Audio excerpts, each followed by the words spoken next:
Drops हैं, that means pen वगैरह के लिए, ठीक है। इसकी कॉम्पोजिशन में 5 कंपोनेंट्स जो हैं वो एडेड हैं और ये 5 जो है मदर टिंचर्स की फॉर्म में, ठीक है। फर्स्ट है उल्मेरिया, फिर है हमारे पास सिंचोना, पेसिफ्लोरा, पेटिसाइट और सेलिक्स एल्बा।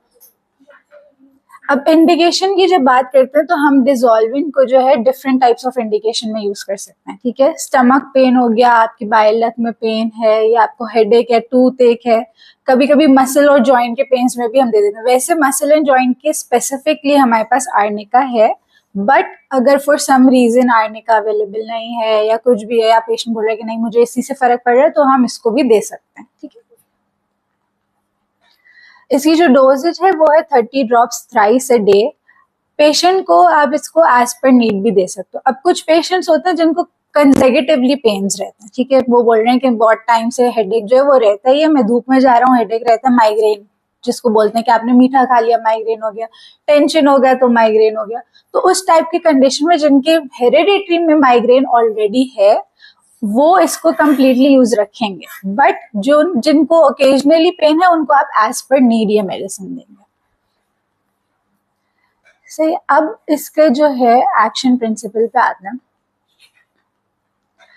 अब एक्शन प्रिंसिपल में एक एक को मैंने इसलिए डिवाइड कर लिया कि आप लोग के लिए इजी हो जाए समझना। लास्ट टाइम वो समराइज था एंड आई थिंक वो बहुत जल्दी शॉर्टकट हो गया था और किसी को समझ नहीं आई थी, सो दिस टाइम मैंने उसको अलग अलग कर दिया, ठीक है। अब जब हम उल्मेरिया की बात करते हैं उसका क्या एक्शन प्रिंसिपल है, वो हमारे इन्फ्लेमेशन को रिड्यूस कर रहा होता है। मैं ये भेज दूंगी ग्रुप में, प्रेजेंटेशन पे स्किप नहीं करो, मैं भेज दूंगी ग्रुप में, ठीक है। अब ब्लॉक करता है कॉक्स-एक्स एंजाइम। कॉक्स-एक्स एंजाइम का क्या फंक्शन होता है, वो बेसिकली प्रोस्टाग्लैंडिन जो प्रोड्यूस कर रहा होता है, उसका काम क्या होता है कि वो इन्फ्लेमेशन कॉज करता है, ठीक है। जैसे मैंने बताया इसके मेन जो फंक्शन है वो क्या है कि वो पेन को रिड्यूस करना और इन्फ्लेमेशन। तो इसका मेन साइट ऑफ एक्शन क्या होगा, कॉक्स-एक्स एंजाइम, वो उसको जाके जो है इनहिबिट कर रहा होगा कि वो अपनी एक्टिविटी को बंद करे, जिसकी वजह से इन्फ्लेमेशन की जो कॉज आ रही होगी वो रिड्यूस हो जाएगी। फिर जो डिजोल्विन है वो गैस्ट्रिक सिस्टम में भी, स्टमक पेन्स में भी काम करे। अब जब स्टमक पेन होता है इरिटेशन कॉज हो रही होती है स्टमक में, ठीक है। अब वो इरिटेशन यूजुअली जो है म्यूकस मेम्ब्रेन में जब स्मूथनेस जो है वो रिड्यूस होना शुरू हो जाती है उसकी वजह से भी हो रही होती है। तो ये बेसिकली इस कंपाउंड में क्या कर रहा होता है, वो आपके म्यूकस मेम्ब्रेन में एक स्मूथनेस प्रोवाइड कर रहा होता है, जिसकी वजह से स्टमक की जो इरिटेशन है वो रिड्यूस हो जाती है।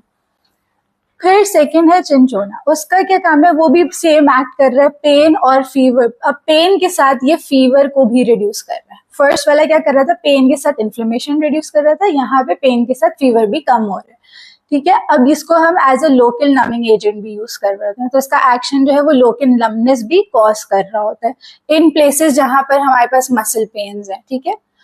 फिर उसके बाद इनहिबिट करता है सोडियम चैनल को। सोडियम चैनल क्या होता है, सोडियम चैनल बेसिकली जब ओपन होता है वो हमारे ब्रेन को सिग्नल दे रहा होता है, जिसकी वजह से हमें पेन की सेंसेशन हो रही होती है।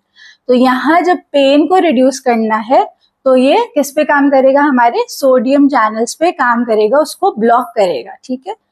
और यहाँ पे जो है मसल्स को भी रिलैक्स करेगा और हमारी न्यूट्रल जो hyper excitability, that means sodium channel खुला, तेजी से जो है वहां पे आपके सोडियम ने एक्ट करना शुरू किया, ब्रेन को सिग्नल जाने लगे।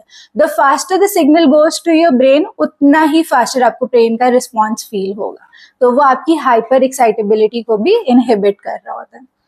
थर्ड, पेटासाइट्स, ये क्या होता है, ये भी एक पेन रिलीवर है और ये मसल रिलैक्सेंट है, ठीक है। पेन को रिलीव करने के साथ साथ मसल्स को भी रिलैक्स कर रहे हैं, टिश्यूज को टाइट करते हैं। जहां पर आपको लेट्स से आप गिर गए, आपको वुंड हो गया, ठीक है, इट नीड्स हीलिंग, वहां हीलिंग के साथ साथ जो है जो पेन कॉज हो रहा है उसको रिड्यूस कर रहा है और हीलिंग का प्रोसेस भी बढ़ा रहा है।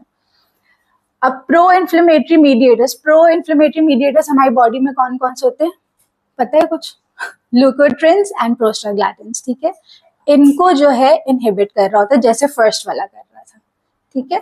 उसके बाद ये क्या, ये भी कैल्शियम चैनल। अब ये कैल्शियम चैनल और जो हमारा है एंटी इन्फ्लेमेटरी इफेक्ट, उन दोनों में ये फंक्शनल है। तो मतलब मेन इनकी क्या है, फर्स्ट वाले में वो किस पे काम कर रहा है, कॉक्स एंजाइम पर, सेकंड वाला जो है वो सोडियम चैनल पे काम कर रहा है और थर्ड वाला दोनों पे साइमल्टेनियसली काम कर रहा है। आई थिंक ये चल नहीं रहा, सो कुछ हुआ।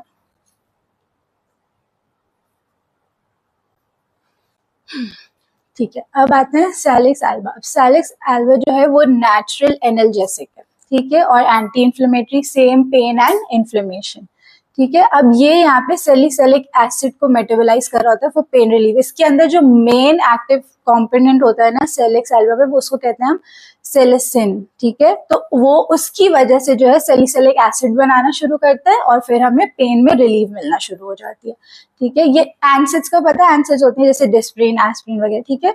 ये उसके अगेंस्ट, उसका ऑल्टरनेटिव है इन होम्योपैथी कि आप इसमें आप एनसिड के तौर पे ये मेडिकेशन को आप यूज कर रहे हो। तो ये भी आपके कॉक्स एंजाइम पर काम कर रहा है और ये आपके गैस्ट्रिक इरिटेशन में भी जो म्यूकस मेम्ब्रेन प्रोड्यूस हो रहा होगा वो भी इसको, ये इसमें हेल्प आउट करता है। फिर हम आते हैं पैसिफ्लोरम में, which is as a sedative and spasmolytic, most effective in sedative. क्यों? क्योंकि जब पेन का रिस्पॉन्स होता है अक्सर ऐसा हम सो के उठते हैं तो वो ठीक हो जाता है। तो it causes a bit of sedation. ऐसा नहीं है कि आप घंटों घंटों सोते रहेंगे, just normal to relax your body, ठीक है। ये आपको रिलैक्सेशन देगा, मसल की पेन को रिलीफ करेगा। अब यहाँ पर आ रहा है इनहांसेस गाबा एक्टिविटी। गाबा एक्टिविटी किस लिए होती है? ये भी आपके नर्वस सिस्टम पे, नर्वस सिस्टम को काम कर रहा होता है, ठीक है। इसका मेन रोल ही हमारे नर्वस सिस्टम को काम करने में है और हमारी न्यूट्रल हाइपर एक्टिविटी जो सिग्नल्स फॉरेन से सोडियम चैनल ब्रेन को दे रहा है उसको रिलैक्स करने में होता है, ठीक है। उसके बाद जो